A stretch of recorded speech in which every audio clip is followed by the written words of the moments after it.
রাধে রাধে সকলকে।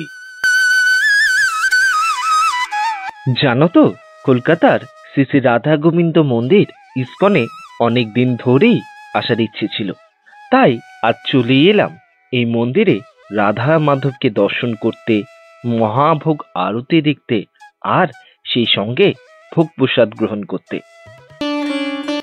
কিভাবে তোমরা খুব সহজে এই মন্দিরে আসবে আমি সবকিছুই তোমাদের দেখিয়ে দেব। তোমাদেরও দর্শন করে কেমন লাগলো সেটা কমেন্টে জানিও। কিন্তু শুরু হচ্ছে আজকের ভিডিওটি। যদি চ্যানেলে নতুন হয়ে থাকো প্লিজ চ্যানেলটা সাবস্ক্রাইব করে দিও।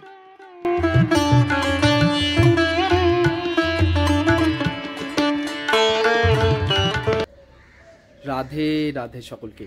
নমস্কার বন্ধুরা, সকলকে দেবরাজ দাস ব্লগস ইউটিউব চ্যানেলে স্বাগত। বন্ধুরা, আজকে আমি যাচ্ছি কলকাতার অপূর্ব শ্রী শ্রী রাধা গোবিন্দ মন্দিরে, ইস্কন মন্দির। অনেক দিন ধরেই মন্দিরটি দর্শন করার ইচ্ছে ছিল, আজকে তাই চললাম মন্দিরটি দর্শন করতে। সেই সঙ্গে আমার সাথে সাথে তোমরাও মন্দিরটি দর্শন করো। কীভাবে খুব সহজে তোমরা মন্দিরে পৌঁছবে এবং মন্দিরের ভোগ প্রসাদ গ্রহণ সব কিছুই এই ভিডিওর মাধ্যমে আমি তোমাদের সামনে তুলে ধরব। একটা রিকোয়েস্ট, যদি নতুন হয়ে থাকো প্লিজ চ্যানেলটা সাবস্ক্রাইব করে দিও। আজকের ভিডিওটা শুরু করছি, দেখতে থাকো। কিন্তু মন্দিরের সবচেয়ে কাছের মেট্রো স্টেশন হলো Rabindra Sadan metro station. Rabindra Sadan metro স্টেশনের 1 নম্বর গেট দিয়ে বেরিয়ে আসলেই পাশ দিয়ে দেখবে ডান দিক দিয়ে একটি সরু গলি চলে গেছে। এই পথ ধরেই তোমাকে শুধু অপোজিট সাইডে যেতে হবে।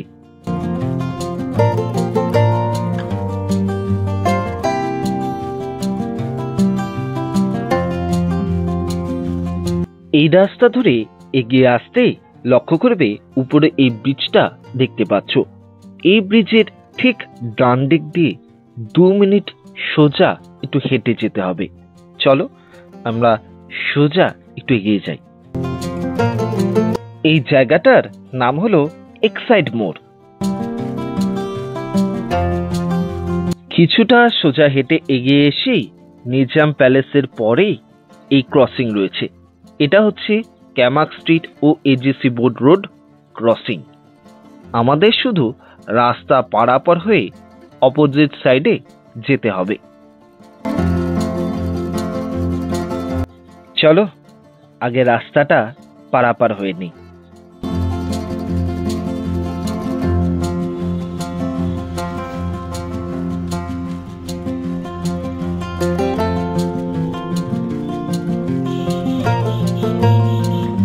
রাস্তা পারাপার হয়ে এদিকে এগিয়ে আসতেই দেখতে পাবে ডান দিকে রয়েছে এটি সাইনবোর্ড, যেখানে লেখা রয়েছে যে ইস্কন মন্দির রয়েছে।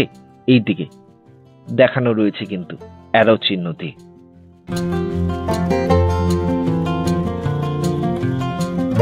জয়া লুকাসের শোরুম দেখা যাচ্ছে। আমি রাস্তার ওপার থেকে রাস্তা পারাপার হয়ে অপোজিট সাইডে থাকা গলিতে চলে এলাম। আর এখান থেকে মাত্র 2 মিনিটের হাঁটা পথ মন্দিরটি।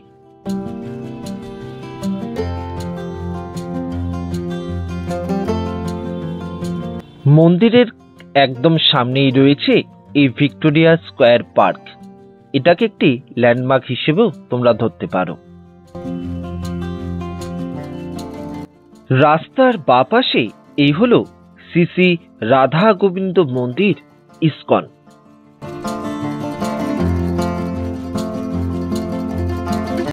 সামনেই রয়েছে শু স্ট্যান্ড। এখানে তোমরা বিনামূল্যে নিজেদের জুতো রাখতে পারো। জুতো জমা রাখলেই এরকম একটি টোকেন তোমাদেরকে ওরা দিয়ে দেবে। খুব সুন্দর একটা পরিবেশ।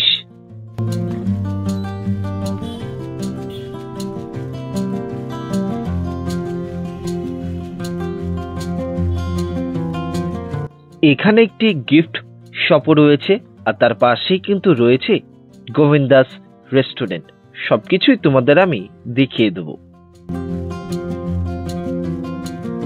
আর ডান দিকে কিছুটা এগুলি সামনে দেখতে পাবে প্রভুপাদজির জাহাজে ওঠার একটি স্ট্রাকচার এখানে করা রয়েছে।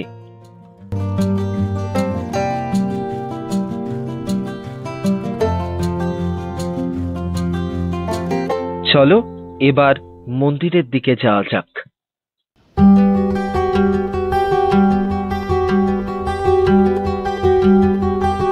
মন্দিরটি দোতলায় অবস্থিত। এই দরজা দিয়ে সামনে প্রবেশ করলেই দেখতে পাবে লিফট রয়েছে। যারা বয়োজ্যেষ্ঠ তারা লিফটে করে উপরে উঠতে পারবে, আর অন্যান্যরা পাশে এই সিঁড়ি দিয়ে উপরে উঠতে পারো।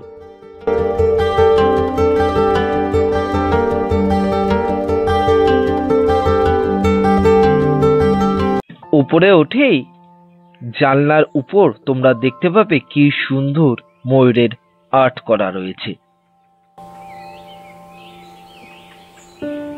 এখানে এলেই এক মিষ্টি শান্তি তোমরা অনুভব করতে পারবে।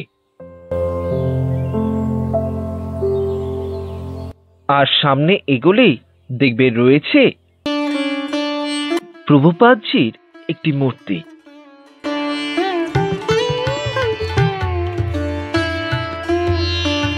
পাশেই রয়েছে পুজোর ডালা। এখানে তোমরা নির্দিষ্ট মূল্যের বিনিময়ে এখান থেকে পুজোর ডালা নিতে পারো। কিছু চার্টও রয়েছে, 101 টাকা, 501 টাকা।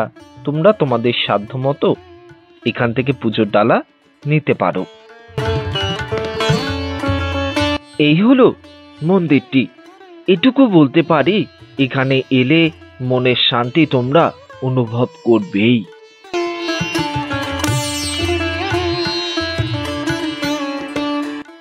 মন্দিরের দুপাশের দেওয়াল জুড়ে রয়েছে রাধা মাধব শ্রী চৈতন্য মহাপ্রভুর বিভিন্ন লীলার চিত্র।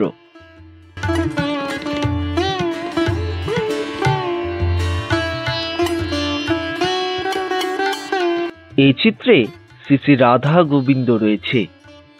দেখো কি অপূর্ব না? আর এখানে শ্রী চৈতন্য মহাপ্রভুর নগর কীর্তনের চিত্রটি রয়েছে।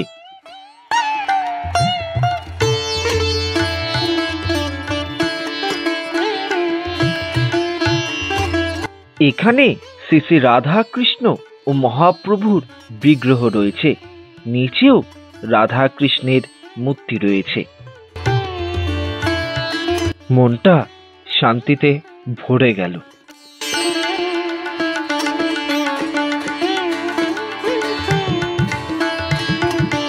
পাশেই রয়েছে জগন্নাথ প্রভু, বলরাম ও সুভদ্রার বিগ্রহ।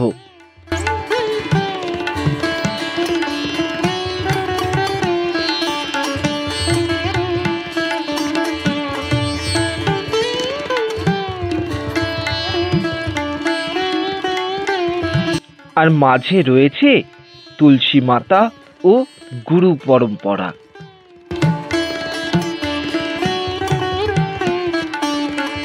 ঘড়ির কাঁটায় এখন 12টা 10।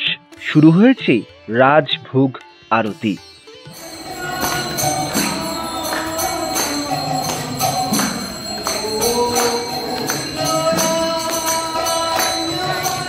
রাজভোগ আরতির পর মন্দিরের দরজা বন্ধ হয়ে যায়। আর এটা হলো প্রভুপাদজির কক্ষ। এখানে প্রভুপাদজি ছিলেন। এখানে তার একটি মূর্তি রয়েছে। এছাড়া তার শয়নসজ্জা সহ তার ব্যবহৃত কিছু জিনিসপত্রও রয়েছে। এবার চলো দেখিয়ে দিই ভোগ প্রসাদ কোথায় তোমরা কিভাবে খাবে। এই দিক দিয়েই ভেতরে প্রবেশ করেছিলাম। পাশ দিয়েই সোজা চলে যেতে হবে। লেখাও রয়েছে কিন্তু প্রসাদম হল বলে।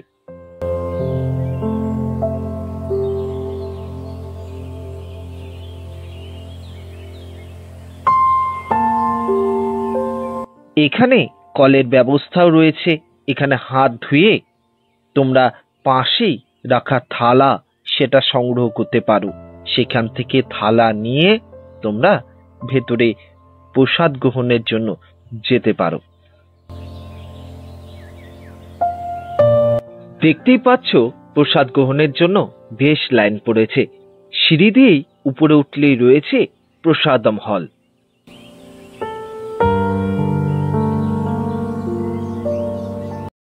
প্রসাদের জন্য এখানে নির্দিষ্ট মূল্য পেমেন্ট করলে একটি টোকন দিয়ে দেবে। আর তোমরা দেখতেই পাচ্ছ প্রসাদ নিচে বসেও তোমরা খেতে পারো, আবার বয়োজ্যেষ্ঠরা টেবিল চেয়ারে বসেও খেতে পারো। বলে রাখি, ভোগ প্রসাদের নির্দিষ্ট কোনো মূল্য এখানে নেই। এক এক দিন ভোগ প্রসাদ অনুসারে একটি মূল্য নির্ধারিত হয়ে থাকে। আজকে প্রসাদের মূল্য 70 টাকা। বলে রাখি, এখানে কিন্তু কাগজের থালাও রয়েছে। তোমরা থালায় করে সমস্ত প্রসাদ নিয়ে বসে খেতে পারো। আজ রয়েছে অন্নপ্রসাদ, ডাল, ইঁচড়ের তরকারি, রুটি, পালং শাকের তরকারি আর গাজর দিয়ে খুব সুন্দর একটি তরকারি। প্রসাদ গ্রহণ করে নিচে চলে এলাম। বলে রাখি, এখানে একটি গেস্ট হাউস রয়েছে। যারা এখানে থাকতে চাও তারা এখানে এসে একবার রিসেপশনে কন্ট্যাক্ট করে নিও।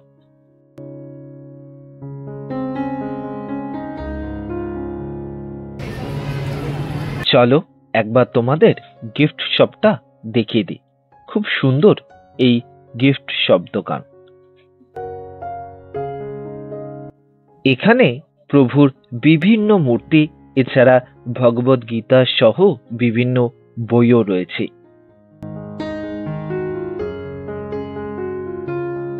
আর উপরে খুব সুন্দর সুন্দর প্রভুর ছবি রয়েছে।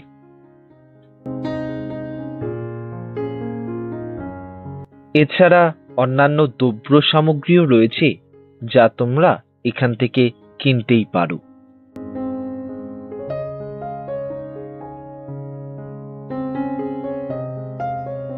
আর পাশেই এই হলো গোবিন্দাস রেস্টুরেন্ট, যেখানে বিভিন্ন সুস্বাদু নিরামিষ খাবার তোমরা খেতে পারো। কেক, মিষ্টি, সন্দেশ, বহু নিরামিষ খাবার এখানে রয়েছে।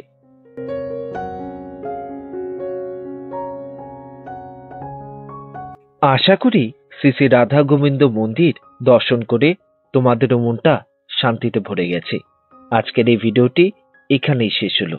সকলে ভালো থেকো।